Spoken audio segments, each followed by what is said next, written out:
menu, what were your expectations going to? I'd heard. So I was. I didn't really have anything about this. I didn't feel like there's any buzz for it. I hadn't seen a trailer. Then when it came, I just thought I thought it was just some restaurant satire. And then people started talking about having a bit of a higher certificate. I thought, well, that seems quite a high certificate for a satire. Yeah. And then about it being more of like a horror comedy, black comedy. I was a bit nervous then because with it being a restaurant and hearing it's horror, I really hate anything that's a bit cannibal-y, which is why I couldn't watch that Fresh film that was on Disney Plus, with Winter Soldier in it. That sort of stuff turns my stomach. I can't manage it. So I kind of stayed away from it. But then when it dropped on Disney Plus in the UK, I just thought, actually, I might as well just give this a go in the safety of my home because the cast's really good. Well, yeah. Nicholas Holt's always really good. Annie Taylor-Joy's always wonderful. Good. Ray Fiennes really good. So I just thought, well, it's not cost. I could sit here on the sofa and we watched it as a family. So what's the story, Rob? Guy and his girlfriend go to a super exclusive restaurant where they have to catch a boat to this little island.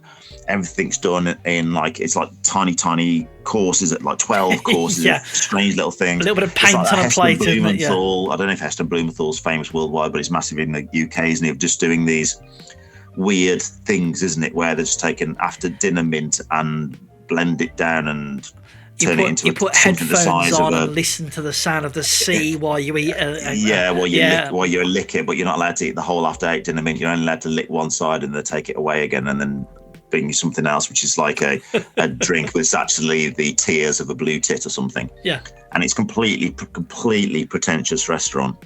But things start escalating, and you're thinking, well, they're taking this theme in this restaurant a little bit far this evening, and it just takes a bit. Things kind of escalate and go quite out of hand, and that's the gist of it. And so I enjoyed it. I enjoyed it. So from one pretentious restaurant review to a pretentious film review, so I watched this, and I came away a little bit. Okay, again, a little bit meh, but it's grown on me like a fine wine. And the more I've been thinking on it, the more I think I want to watch it again, and the more I think I like it.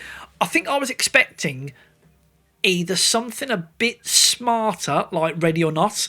I kind of got that Ready or Not vibe from it, which is the one where the girl is playing basically hide and seek, and everyone's trying to kill her in that family. Yeah. I thought it was going to have a smart, sassy edge to it. It's not quite like that. And I thought it was going to be It reminded me more of the... was it The Hunt we both really liked? When the Liberals and the Democrats and they're hunting each other. Have I watched that? I don't know if I've watched it. Yeah, when they're on a plane and they're suddenly crashing and they all on an island and they'll fight each other like Fortnite, but it's like a political satire type thing. This reminded me of that, really.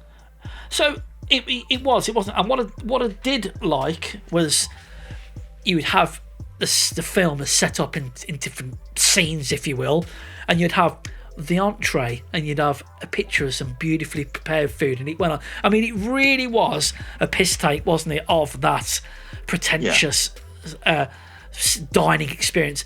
And everyone in the... Would you say it was a little bit like an extended Twilight Zone episode? In a way, because everybody there had a reason to be there, didn't they? Yeah, and apart from Anya Taylor-Joy, yeah.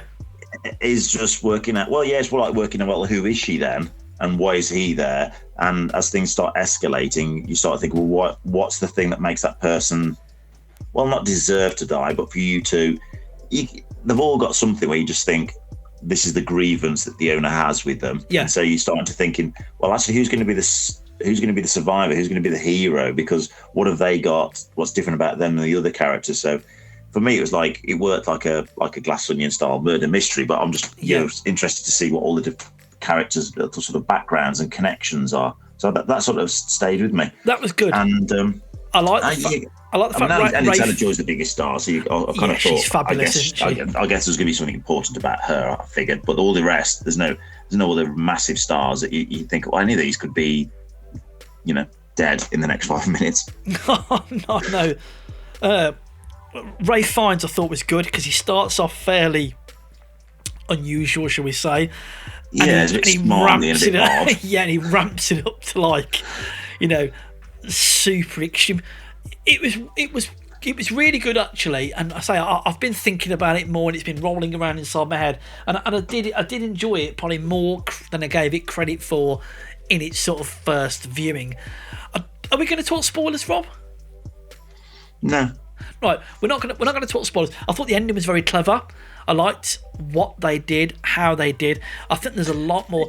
Unlike Megan, I thought there was a lot in this where there's lots and lots of digs at the Instagram community, the dining community. I think what's good with this is, as a spoiler film, because I think like I came to this not really knowing what to expect, and that was part of the pleasure of it. Really, is just going into a restaurant, not quite sure what to expect, and just going to this film and not quite sure what to expect. Where's it going to go? Is this part of the thing, or is this a problem, or is this character good or bad? Am I meant to be caring about this character or not?